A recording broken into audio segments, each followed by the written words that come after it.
6: ou pensas tu que não poderia rogar ao meu pai, e que ele não me mandaria agora mesmo mais de 12 legiões de anjos? Como, pois, se cumpriram as escrituras que dizem que assim convém que aconteça. Amém? Amém? Senhor meu Deus, meu Pai, a tua palavra foi lida. A instrução da minha mente não é capaz de explicar o mesmo texto para várias pessoas e todos compreenderem. É humanamente impossível. Mas o teu poder tomando conta da minha vida e me usando apenas como instrumento na tua mão, tudo que for ministrado nesta manhã sirva para a minha vida, para a vida dos teus filhos e para o nosso crescimento espiritual. Porque estamos na comunidade, estamos em eclésia, que reúne o corpo de Cristo na face da terra, para aprendermos, nos fortificarmos e levarmos o evangelho para as outras pessoas. Essa é a missão da igreja. Então que essa palavra venha nos abençoar nesta manhã, para que nos fortaleçamos e pregamos o evangelho a todas as criaturas pelo nome poderoso do Senhor Jesus Cristo. Amém? Por gentileza, se assenta, assentando, se aplaude e glorifique o nome do Senhor. Dando a Ele toda a honra, toda a glória, todo o louvor, toda a adoração. Esse texto é o complemento, se você tiver tempo para ler, né? Se você fala que não tem tempo para ler, cuidado, você está insultando o nome de Deus, viu? Aliás, foi uma coisa que me chamou muito a atenção domingo passado, quando o Flávio estava pregando. Quando você fala que não deu tempo durante o dia, você está dizendo que Deus é ruim de cálculo. Porque há tempo para todas as coisas na face da terra. Todas as coisas têm tempo, inclusive para ler a Bíblia, inclusive para descansar, inclusive para ficar com a tua família, inclusive para criar teus filhos. Ontem estava voltando de Itu à noite e meditando na palavra. Eu gosto muito. Aí estava com o carro que estava sem rádio, não estava ouvindo nada, eu estava orando no carro e até publiquei a frase. Ela veio assim: os marginais não se formam na rua, se formam dentro de casa, viu? É pai e mãe sem tempo de educar filho, que deixa o filho crescer à mercê de televisão, de desenhos, de conversas de outras pessoas. Aí quando torna uma vida mais velha, não vai ter base estrutural de família. Porque muitas vezes o pai acha e a mãe acha que não tem tempo. E por que nós não temos tempo hoje? Porque nós estamos correndo atrás de coisas perecíveis. Ah, mas eu preciso dar uma boa casa para o teu filho, com todo respeito. Teu filho precisa de amor. Aonde ele estiver com amor, se vive bem. Viu? Aonde o teu filho estiver com amor, ele come bem. Aonde o teu filho estiver com amor, ele vai estar uma pessoa feliz. Infelizmente o mundo está tentando tirar isso de nossas mentes, né? E nós, pela influência de um sistema capitalista, que também aqui não vou discutir isso hoje, que não é o propósito, nós estamos sendo induzidos a coisas que principalmente têm nos roubado o tempo com Cristo. Tem nos roubado, e se não tivermos tempo com Cristo, não temos o amor em nossos corações por aquilo que deveríamos amar, que é a nossa família, o nosso trabalho, os nossos amigos. E muitas vezes estamos nos isolando de forma tal e apenas com uma intenção: ganhar o dinheiro. Aí, essa semana estava lendo sobre um dos grandes do passado, e eu não me recordo bem o nome do cara, mas ele falou assim, que ele ficou doente, né? E foi um dos caras lá do Egito Antigo. E ele falou assim que no enterro dele, ele pediu 3 coisas: que os médicos levassem o caixão, que toda a riqueza dele fosse espalhada pela estrada e que as mãos ficassem fora do caixão. Aí perguntaram por quê. Ele falou assim: porque ninguém domina sobre a vida, né? Ninguém domina sobre a vida. As riquezas que sejam pisadas em cima, e a mão vazia porque eu vim sem nada e estou voltando sem nada para onde eu estou indo.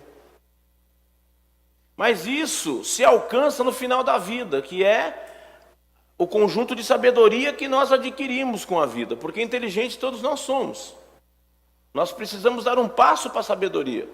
E o passo para a sabedoria invoca muitas coisas na vida da gente. Invoca pelo menos humildade, que é depender de Deus todos os dias. Porque humildade não é você morar em um lugar ruim. Humildade não é você não ter um bom sapato, humildade não é você ter um bom carro, humildade não é você andar mal vestido. Tudo isso são circunstâncias que nós poderíamos melhorar, porque não importa onde você mora, importa que o teu lugar... Eu lembro até hoje, eu era criança, não era criança, né, que eu tenho assim uma boa lembrança, vamos dizer que eu era um junior aí, 10 a 14 anos, e meu pai pastoreava uma igreja num bairro lá em Osasco, chamava Jardim Novo Osasco. E dia de domingo eu ia com ele fazer algumas visitas, que ele trabalhava durante a semana, né? Naquele tempo tinha poucos pastores com tempo integral na obra. Eu ia visitar ele. E nós íamos em uma favela lá, e tinha um casal da igreja que morava naquela favela. Era uma favela muito grande.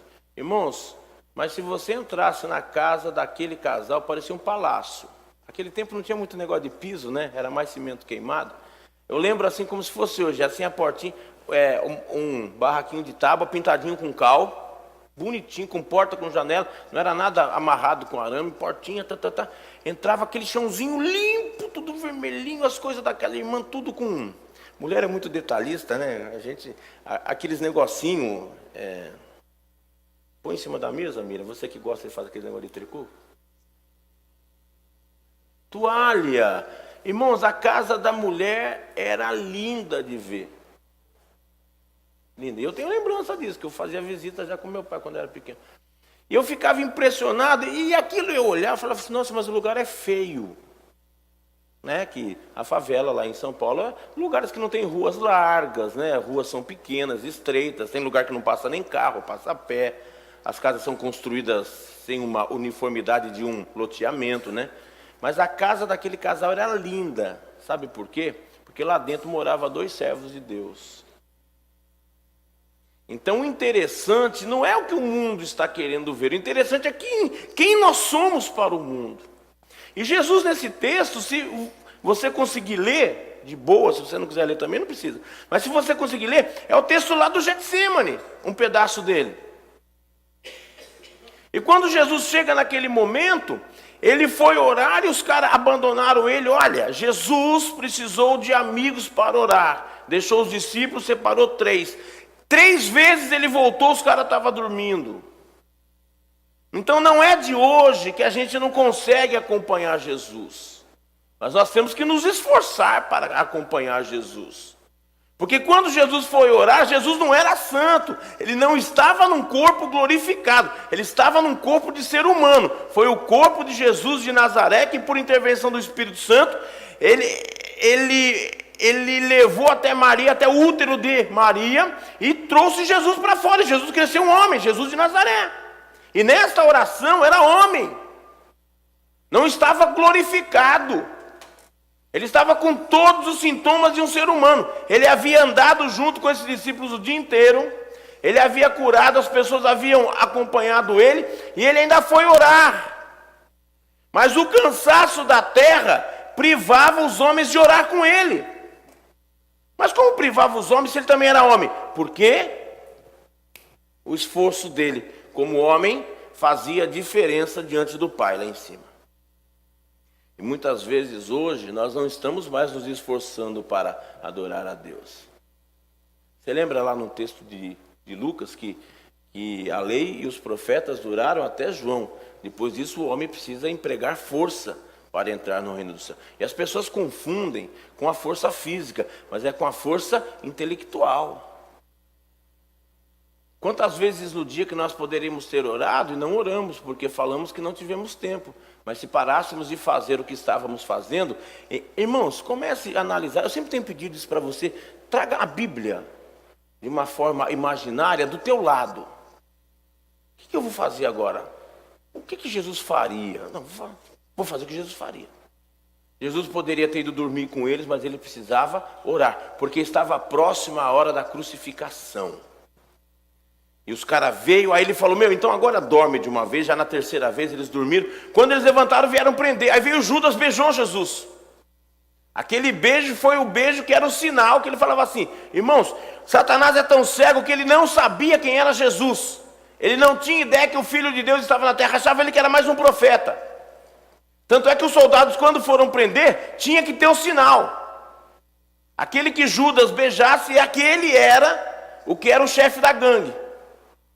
E Judas beijou. E quando Judas beijou, Jesus olhou para ele e falou assim: cara, beijinho maravilhoso você me deu. Vieram prender Jesus. Quando prenderam Jesus, Pedro saca da espada e dá na orelha do cara e tira a orelha. Aí Jesus para e fala: meu, você está pensando, você acha... Aí, tu pensas que eu não poderia rogar ao meu pai? E meu pai não mandasse agora mesmo mais de 12 legiões de anjos nesse lugar? Mas as escrituras precisavam se cumprir.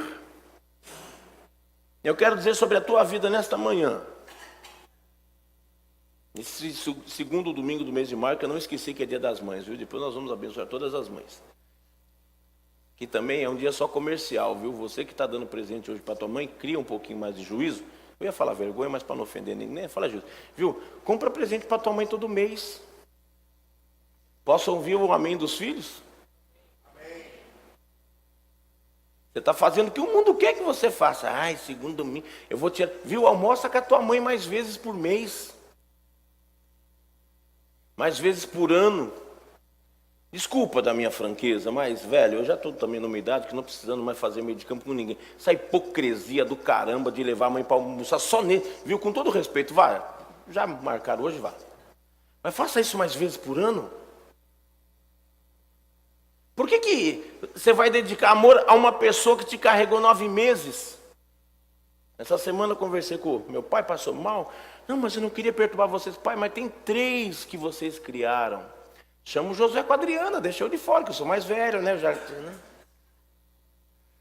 Aí teve dor no peito, foi tomar limão de noite.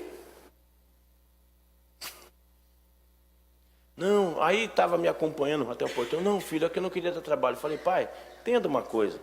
Nós demos trabalho quando éramos pequenos. Eu dei muito pouco trabalho, porque eu já era quase uma santidade, né? Mas, viu, agora é a hora da gente cuidar de vocês. Tem que ficar com essa coisa, que eu não quero dar trabalho. Muito que pode acontecer se eu não estiver aqui em Sorocaba, a Adriana tá, o Josué tá, eu tô, a gente pega um carro e vem buscar e leva no médico. Irmãos, isso que é amor à mãe, é você passar para ver lá toda semana. Desculpem de eu desfazer o teu castelinho de areia do Dia das Mães, mas, pô, para com esse negócio, cara, renova tua mente em Cristo. O amor é todo mês pela tua mãe, todo dia. Passa lá um dia da semana. Eu não tenho tempo. Mentira! É que nós estamos dando prioridade para as coisas do mundo, como os discípulos deram prioridade para o cansaço. Aposto, com todo respeito, se os 3 que estavam com ele, mais um monte que andava, vamos para uma churrascada, ficava na bagunça até 3 horas da manhã, velho. Mas como era para orar com Jesus, eles não foram. E quando Jesus foi preso, Pedro quis se inflamar. O mesmo Pedro que negou 3 vezes depois. Você vê que nem sempre as atitudes nossas são coerentes. E Jesus pegou a orelha do Pedro. Põe no lugar essa orelha do cara. Irmãos, olha o milagre. Falou: velho, não é com espada que a gente vai ganhar essa guerra, não. Então, querido, não adianta você ficar lutando muito. Você tem que aprender a adorar. Porque Jesus passou por aquilo por amor a nós. Ele abriu mão de falar: pai, estão tentando me pegar aqui agora. Irmão, você imagina o rebu que não dava entre espiritual e material para proteger o Filho de Deus. Mas acontece que Jesus, desde o início, assumiu um compromisso: salvar a minha vida e salvar a tua vida. Agora começa a me doer nos dias de hoje as mesmas desculpas que os discípulos deram. Ah, Deus, não vou ler a Bíblia que eu estou cansado. Ah, Deus, não vou ler a Bíblia que eu tenho compromisso. Que compromisso que é maior do que estar com Jesus durante o dia? Responder teus e-mails? Responder as piadinhas dos amigos? E, por favor, não me leve a mão. Para brincar em Facebook, mais do que eu, deve ter igual. Mas eu gosto da risada o dia inteiro.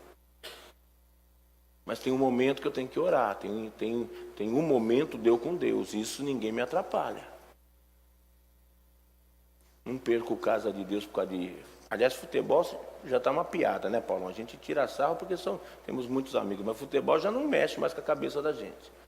Porque a gente tem a prioridade de amar a Jesus conforme Ele nos amou.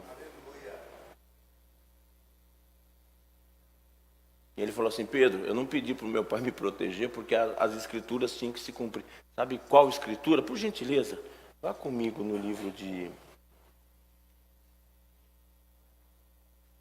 Isaías, capítulo 53.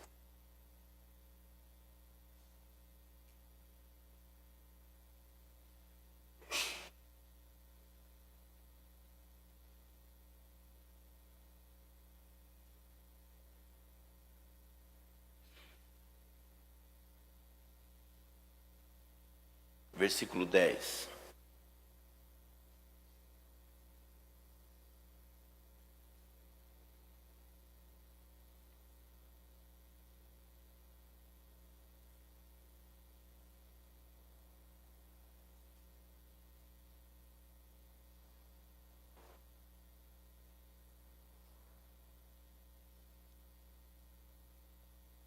Isaías 53, 10. Contudo, foi do propósito do Senhor torturá-lo e fazê-lo passar por toda a dor. E embora o Senhor o tenha feito como oferta pelo pecado da humanidade, ele verá a sua posteridade, prolongará os seus dias para sempre, e a vontade do Senhor prosperará em suas mãos. 11. Logo depois do sofrimento, ele contemplará o resultado da sua obra, o empenho da sua alma, e ficará satisfeito, mediante a sua sabedoria. O meu servo, o justo, justificará muitos e tomará sobre si mesmo as más obras dos seres humanos. 12. Por esse motivo, eu lhe darei uma porção generosa entre os grandes, e ele dividirá os despojos entre as multidões, porquanto ele derramou a sua própria vida até a morte, e foi condenado entre os criminosos. Portanto, ele levou sobre si o pecado de muitos, e pelos transgressores intercedeu. Esse é o Jesus que nós vamos lembrar hoje, através de um pedaço de pão e de um cálice com suco de uva. É dessa morte que nós estamos falando. E não pensa que Jesus foi enganado, não pensa que Jesus foi levado meio no atropelo. Ele estava ciente do que ele estava fazendo. E essa consciência dele é a consciência que tem que bater na nossa consciência nos dias de hoje. Do que nós estamos fazendo por esse Jesus? Estamos trocando ele por shows? Estamos trocando ele pelas coisas naturais dessa terra? Estamos deixando de fazer o que ele pediu para nós fazermos pela nossa própria vontade? Na oração que ele fez lá no Getsemane, você pode ler um pouquinho mais para cima, o que me chama a atenção com tudo. E olha, o nível de consciência que ele estava. Ele sabia, mas que não seja feita a minha vontade, contudo seja feita a vossa vontade. Fecha teus olhos um pouquinho. André, pode entrar com o pessoal. Nós vamos ministrar a ceia. E esse é um momento muito importante das nossas vidas, porque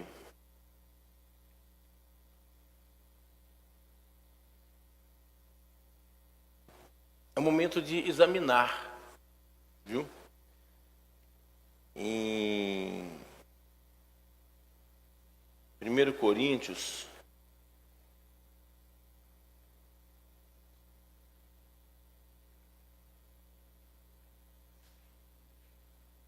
onze, 28 diz assim: examine-se, pois, o homem a si mesmo, assim coma do pão e beba do cálice, porque quem come e bebe para a sua própria condenação, se não discernir o corpo do Senhor. Por causa disso, só há entre vós muitos fracos, enfermos e muitos que dormem. Mas se nós nos justificássemos a nós mesmos, não seríamos julgados. Mas se nós julgássemos a nós mesmos, não seria julgados.